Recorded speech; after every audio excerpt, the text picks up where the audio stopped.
येत्या 20 तारखेला विधानसभेच्या निवडणुकीच्या प्रचारार्थ मनसर येथे होत असलेल्या या सभेमध्ये उपस्थित या भागाचे जिल्हा परिषद सदस्य दुधाराम भाऊ सवालाखे, माजी पंचायत समिती सभापती अरुणराव बनसोड, माजी पंचायत समिती सभापती ठाकरेताई, पंचायत समिती सदस्य बिरमवारताई, शंकरराव चांदेजी, रेड्डी भाऊ ताटीजी, मंचावर उपस्थित बनसोड भाऊ आणि उपस्थित सर्वच पाहुणे मंडळी, मनसर गावातली सर्व वडीलधारी मंडळी, सर्व महिला भगिनी, सर्व युवा तरुण कार्यकर्ते, मतदार बंधू आणि भगिनींनो, 20 तारखेची निवडणूक मनसरसाठी आणि ह्या रामटेक विधानसभा मतदारसंघासाठी अत्यंत महत्त्वाची आहे। आता अनेक लोकांनी आपल्याला ही निवडणूक का महत्त्वाची आहे ह्या संदर्भामध्ये आपल्याला विविध पद्धतीने उल्लेख केलेला आहे। निवडणुका ह्या आपला प्रतिनिधी निवडून पाठवण्यासाठी असतात। आपण आपला लोकप्रतिनिधी ज्याच्यावर आपला विश्वास आहे तो आपण निवडतो आणि त्याला काम करण्याची संधी देत असतो। मी आपल्या सर्वांचे मनापासून धन्यवाद देईल की मागील 3 महिन्या पहिले एका उपसरपंचाला ग्रामसभेतून थेट लोकसभेमध्ये पाठवण्याचं काम आपण बबलू बर्वे यांना आपण करून दिलं। त्याच्या बाबतीत मी आपल्या सर्वांचा मनापासून धन्यवाद मानतो। रामटेकच्या इतिहासामध्ये ही नोंद राहील की एका काळामध्ये रामटेक लोकसभा मतदारसंघाच्या जनतेने एका उपसरपंचाला थेट देशातल्या सर्वोच्च सभागृहामध्ये पाठवण्याचं काम केलेलं आहे। ही नोंद नेहमी चर्चेमध्ये इतिहासामध्ये राहणार आहे। एका बाजूला खासदार आपण निवडून पाठवलेला आहे। आता निवडणूक लागलेली आहे आमदारांची। आमचा खासदार आज आमच्या विचारसरणीचा आहे, उद्या आमदारही आमच्या विचारसरणीचा राहिला तर ह्या विधानसभा मतदारसंघामध्ये विकास करण्यासाठी 2 लोक तुम्हाला भेटणार आहे आणि त्या 2 लोकांच्या माध्यमातून आपण विकास घडवू शकू। बबलू भाऊ बर्वे एका बाजूला खासदार, राजेंद्र मुळक एका बाजूला आमदार, ही 2 मंडळी आपल्याला जर भेटली तर आपल्या मतदारसंघाचा सुजलाम सुफलाम झाल्याशिवाय राहणार नाही। पण एखाद्या वेळेस आपल्या हातातून चूक झाली आणि आपण चुकीच्या पद्धतीने मतदान केलं तर एखादा वेळेस आमदार दुसऱ्या विचारसरणीचा आला तर खासदार एका दिशेने जाईल, आमदार एका दिशेने जाईल, दोघांमध्ये समन्वय होणार नाही 5 वर्ष आणि नुकसान कोणाचं होईल? आपलं होईल। नुकसान आपलं होईल, आपण विकासापासून वंचित राहू, अशा प्रकारची परिस्थिती आपल्याला निर्माण करायची नाही आहे। निवडणूक आहे म्हणून मला काही आश्वासनं द्यायची नाही। राजेंद्र मुळक हा काही आश्वासनांमध्ये विश्वास ठेवणारा माणूस नाही आहे आणि निवडणुकीमध्ये ते लोक आश्वासन देतात जे आश्वासनाची पूर्तता करू शकत नाही। मी कृतीमध्ये काम करण्यामध्ये विश्वास ठेवणारा माणूस आहे। मी आजपर्यंत माझं जेही राजकीय जीवन गेलेलं आहे ते काम करून दाखवण्यामध्ये गेलेलं आहे। मी माझे स्वतःचे वावा करण्याचे कधी होर्डिंग लावलेच नाही। मी पण 12-15 वर्ष आमदार राहिलो, राज्याच्या मंत्रिमंडळामध्ये मंत्री म्हणून विविध खात्याचं कामकाज पाहिलं, पालकमंत्री म्हणून कामकाज पाहिलं, ह्या सर्व गोष्टींचा मी अनुभव घेतला। विधिमंडळाचं कामकाज असो, मंत्रालयीन कामकाज असो, जिल्हा नियोजन मंडळाचं कामकाज असो, या विविध समित्या असो, या सर्व समित्यांमध्ये काम केलेला माणूस म्हणून मी आपल्या सर्व लोकांकडे सांगू इच्छितो की विकासाची कामं करत असताना आपण काही आपल्या खिशातून खर्च करत नसतो, आपण काही कोणा मतदारांवरती उपकार करत नसतो।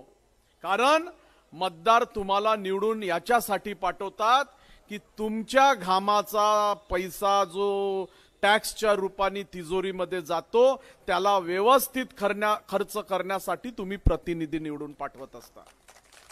देशाच्या तिजोरीमध्ये जो पैसा जातो तो व्यवस्थित खर्च करण्यासाठी खासदार, राज्याच्या तिजोरीमध्ये जो पैसा जातो तो व्यवस्थित खर्च करण्यासाठी आमदार, ही दोन्ही मंडळी जी निवडून जात असते तुमचा प्रतिनिधी म्हणून निवडून जात असते। उद्या एखादा रस्ता बनला, एखादा प्रकल्प आला, एखादी गोष्ट घडली, ती काय माझ्या खिशातून घडलेली आहे का? ती तुमच्या मेहनतीच्या पैशातून घडलेली आहे। आणि म्हणून स्वतःची वाहवा करायची नसते, निरंतर लोकांची कामं करायची असतात आणि त्याच्यामध्ये स्वार्थ राहिला नाही पाहिजे। जिथे राजकारणामध्ये स्वार्थ आला तिथे सेवा ही व्यवस्थित देता येत नाही।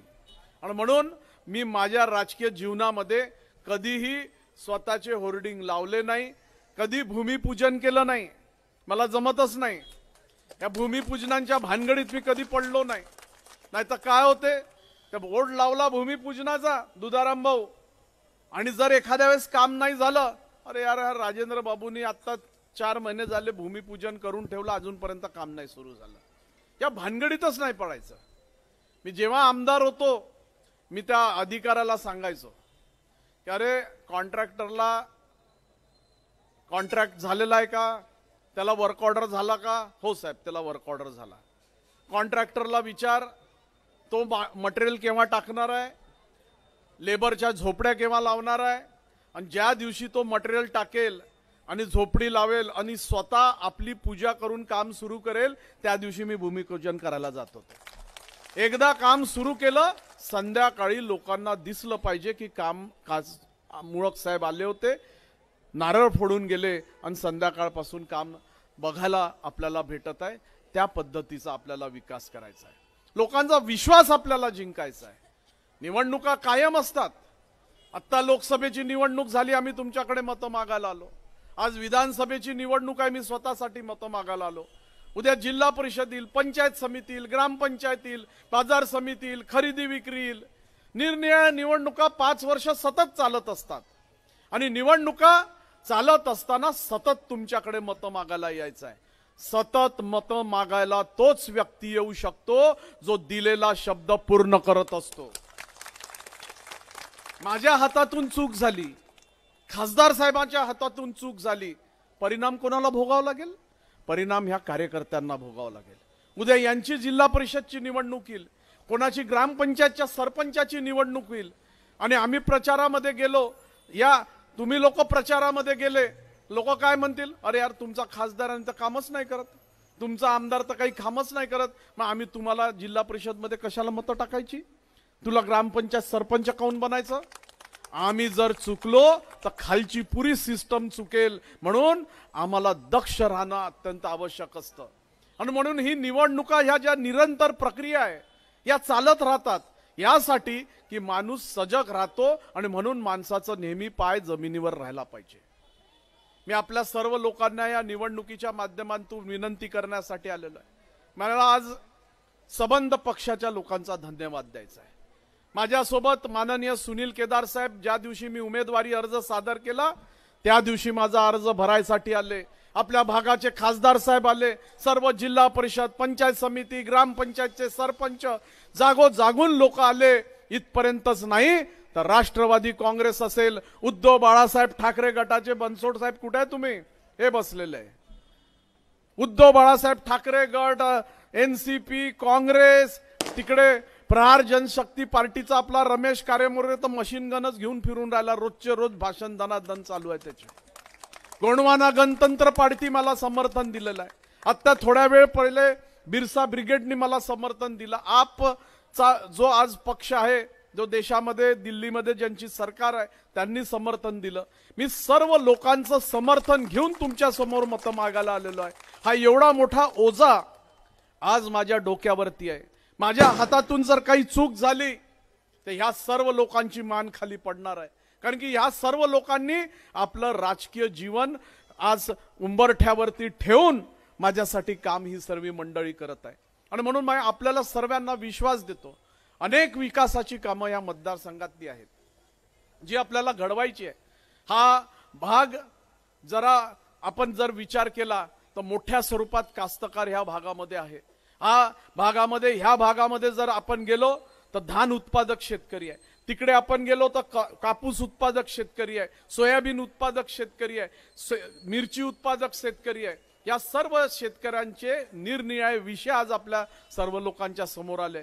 खरीपाचा सीझन असेल, रब्बीचा सीझन असेल, या दोन्ही सीझन मध्ये एवढी मेहनत घेऊन कास्तकार आपलं पीक तयार करतो, त्याला रास्त भाव भेटणं अत्यंत आवश्यक आहे. धानाला व्यवस्थित भाव भेटला पाहिजे. आज कापसाचा रेट काय? कापसाला किमान अर्धाभूत किंमत ही 7,500 रुपये प्रति क्विंटल शासनाने जाहीर केलेली होती. किती मध्ये विकला चाललाय? 6,500 मध्ये. 6,000 या 6,500 मध्ये आज कापूस विकला जात आहे. काय कारण आहे? तर 25 लाख गाठी तुम्ही आयात करता. जर तुम्ही 25 लाख गाठी आयात कराल तर मालाचा रेट तर पडणारच आहे. मग आपल्या देशातला कास्तकाराच्या प्रति तुमचं धोरण चुकीचं आहे का असं समजायचं का? हे सर्व आयात निर्यात धोरण हे व्यवस्थित राहायला पाहिजे, रेट कंट्रोल्ड राहायला पाहिजे. यासाठीच आम्ही सर्व लोकप्रतिनिधी असतो. आम्ही जर आवाज नाही उठवू तर दबाव कसा तयार होणार आहे? दबाव तयार करण्यासाठीच तुम्ही लोक आम्हाला निवडून पाठवता ना. हा दबाव तयार करावा लागणार आहे. केंद्रामध्ये, लोकसभेमध्ये, या विधानसभेमध्ये जेव्हा आपण दबाव तयार करू तेव्हाच आपल्या शेतकऱ्याच्या पाठीशी कोणी उभं आहे, आपला प्रतिनिधी उभा आहे हे कळणार आहे. आज पेंच सारख्या धरणातून आपल्या संबंध भागाला पाणीचं सिंचन उपलब्ध होत असतं. सिंचन व्यवस्था आपल्या इथली बळकट होणं गरजेचं आहे. वितरण व्यवस्था बळकट होणं गरजेचं आहे. इतकी गळती आहे की जेवढं पाणी सुटतं त्याच्यातलं 30 ते 40% पाणी सरसकट वाहून जातं, कारण की कॅनलचा रिपेअरच आपल्या इथे झालेला नाही, सिमेंटची लाइनिंग आपल्या इथे झालेली नाही आहे. आणि मोठ्या स्वरूपात एवढा वरून आलेला पाऊस जो आपण पेंच मध्ये थांबवतो आणि वितरण व्यवस्थेने पाठवतो, त्या वितरण व्यवस्थेला सुधारवणं गरजेचं आहे. शेवटच्या टेल एंड पर्यंत पाणी गेलं पाहिजे, ही व्यवस्था आपल्याला निर्माण करायची आहे. इथपर्यंतच नाही तर शेतकरी फक्त खरीप आणि रब्बीवरती जिवंत राहायला नाही पाहिजे. कारण की आज आसमानी संकट सांगत नाही. ज्यावेळेस आपल्याला पावसाची गरज असते पाऊस पडत नाही, ज्यावेळेस पावसाची गरज असते त्यावेळेस पाऊस पडत नाही, आणि ज्यावेळेस पावसाची गरजच नसते त्यावेळेस अतिवृष्टी येते आणि शेतकऱ्याचं उभं पिकाचं नुकसान होऊन जातं. आणि म्हणून आपल्याला शेतकऱ्याला दुसऱ्या पद्धतीने वळावं लागणार आहे. त्याला जोडधंदा कसा आपण निर्माण करू शकतो, म्हणजे रोजगार हा काही फक्त इंडस्ट्री मधूनच येतो असं काही आवश्यक नाही. शेतकऱ्याला आपण जोडधंदे जर निर्माण करून दिले, दुधाचं उत्पादन करू शकतो, दुधाचं उत्पादन, रेशमचं उत्पादन करू शकतो, कुक्कुटपालन तो करू शकतो, आपल्या बकऱ्यांचं पालन करू शकतो. आणि कधी एखाद्या वेळेस अतिवृष्टी आली, काही झालं, त्याचा माल तुटला तर किमान त्याच्या घरातली चूल पेटली पाहिजे अशी अर्थव्यवस्था आपल्याला शेतकऱ्याची निर्माण करणं गरजेचं आहे. आणि म्हणून हे लोकप्रतिनिधी याच्यासाठी असतात. रस्ता आहे, नाली आहे, दिवा बत्ती, या तर मूलभूत सोयी आहे. हा आम्ही राहिलो का नाही राहिलो, आमदार राहिला का, खासदार राहिला का नाही राहिला, अधिकारी आहेत करून टाकतील. परंतु गरिबाची मान ही आर्थिक दृष्ट्या आपण ताणलेली आणि त्याला ताकदवर कसं बनवू शकतो हे काम आपल्या लोकप्रतिनिधींचं असतं. त्याच्या घरातली चूल पेटवणं आणि तो आर्थिक दृष्ट्या सक्षम कसा आपण करू शकतो ही जबाबदारी लोकप्रतिनिधीची असते. आज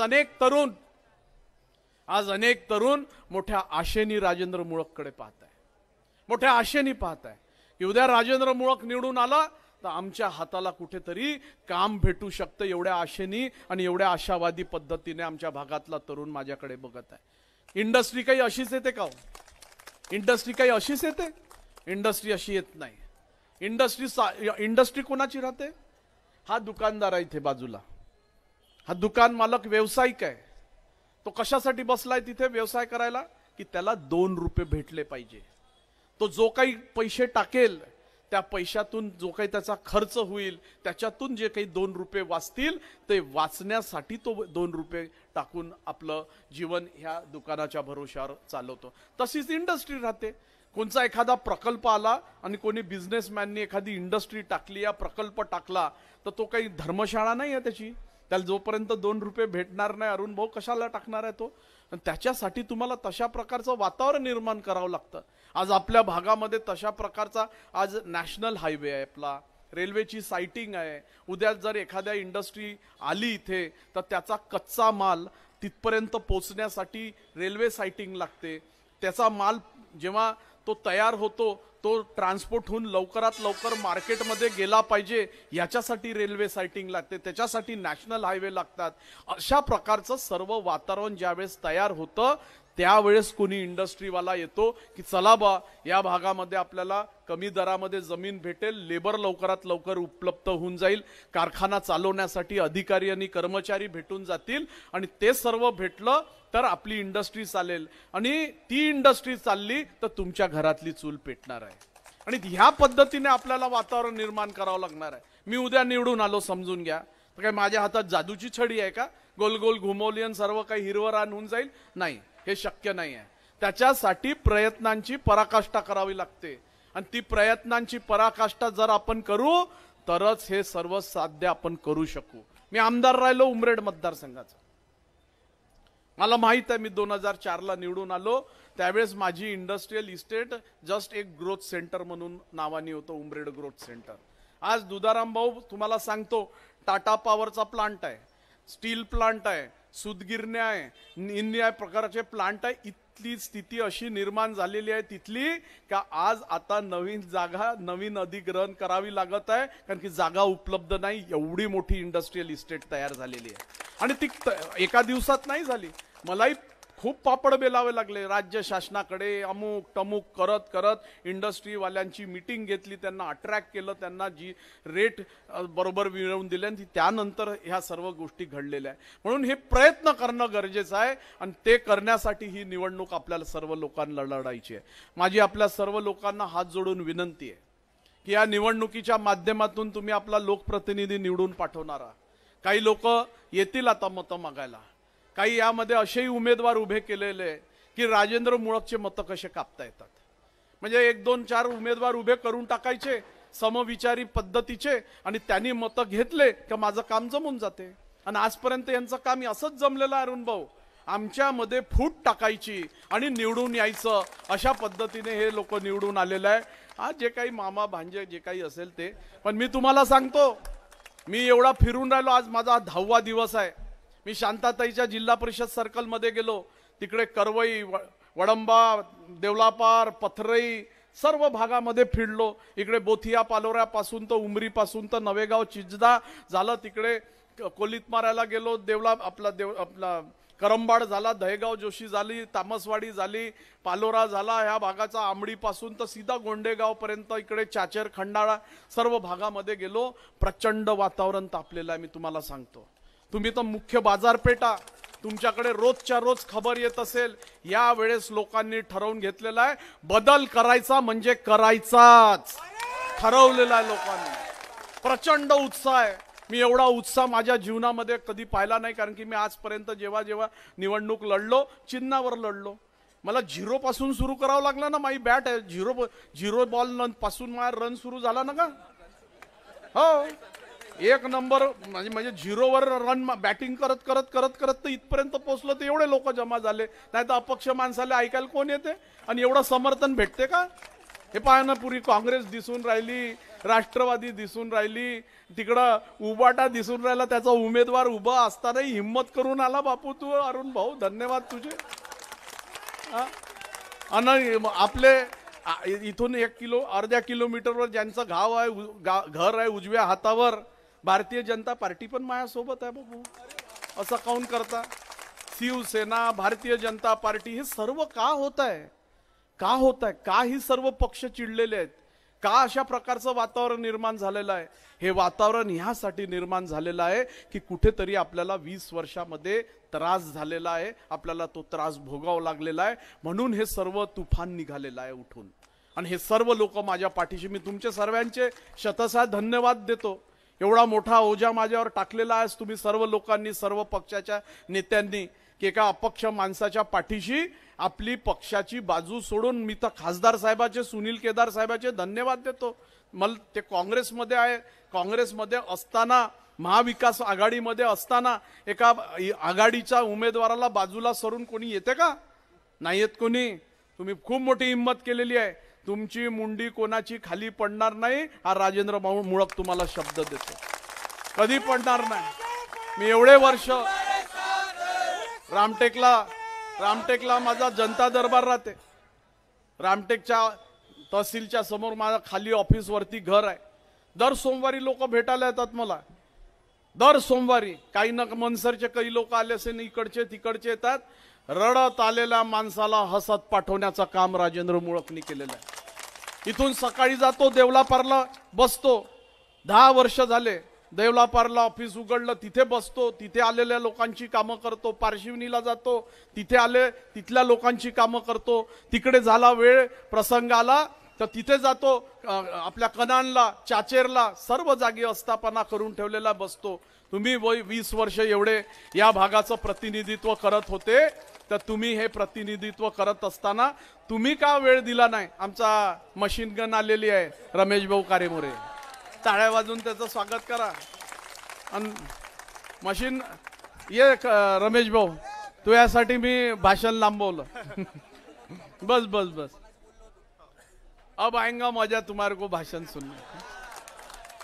मला नाही जमत ते, मला काय साधं सिंपल काम आहे। रमेश भाऊ तडपदार आहे, मला काही जमत नाही। आपण साधा सिंपल कामवाले लोक आहो, त्याचं जमते त्याला, सर्वांची आपापली स्टाईल राहते। आणि म्हणून मी तुम्हाला सर्व लोकांना सांगतो की या सर्व लोकांनी महत्त्वाची भूमिका घेतलेली आहे आणि ही निवडणूक त्या वाटेने आपल्याला गेलेली आहे। माझी विनंती आहे की तुम्ही या निवडणुकीमध्ये राजेंद्र मुळकच्या पाठीशी उभे राहा। अनेक गोष्टी आपल्याला घडवायच्या आहे, त्या घडवण्याची क्षमता माझ्यामध्ये आहे आणि आपण नक्की घडवू। मनसर हे बाजारपेठ आहे, मनसर मधून जो माहोल बनते ना, तो पुरा हायवेवरच्या रोडच्या इकडच्या बाजूला आणि तिकडच्या बाजूला जाते। एवढी क्षमता तुम्हा लोकांमध्ये आहे। मनसर गावाची खूप मोठी क्षमता आहे, मोठं बाजारपेठ आहे आणि ह्या बाजारपेठेतून माहोल तयार होत असतो। माझी पूर्ण मनसर वासियांना विनंती आहे की उठवा फोन आणि लावा पवनीला फोन, लावा देवलापारला फोन, लावा माऊलीला फोन, लावा आंबडीला फोन, पारशिवनीला लावा, रामटेकला लावा। आपले दोस्त मित्र नातेवाईक असतील त्यांना सर्वांना फोन लावून सांगा की यावेळेस मनसरनी ठरवलेलं आहे का राजेंद्र मुळकची बॅट चालवायची, म्हणून तुम्ही पण तो निर्णय घ्या आणि बॅट चालवा। अशा प्रकारचा प्रचार आपण सर्वजण माझा करा, एवढी विनंती करतो। आणि माझा 13 नंबरचा बॅटचं बटन जे आहे ते येणाऱ्या 20 तारखेला आपण निश्चित स्वरूपात चालवा। तोपर्यंत बॅटिंग रमेश भाऊ करणार आहे, मी बॅटिंग करणार आहे 23 तारखेनंतर, 23 तारखेनंतर करीन। तू बॅट ठेवजो माझ्याजवळ। 23 तारखेनंतर पुढचे 5 वर्ष विकासाचे छक्के आणि चौके नाही मारले तर राजेंद्र मुळक माझं नाव राहणार नाही, एवढं सांगतो आणि आपल्या सर्वांची रजा घेतो। जय हिंद, जय भारत, जय भीम।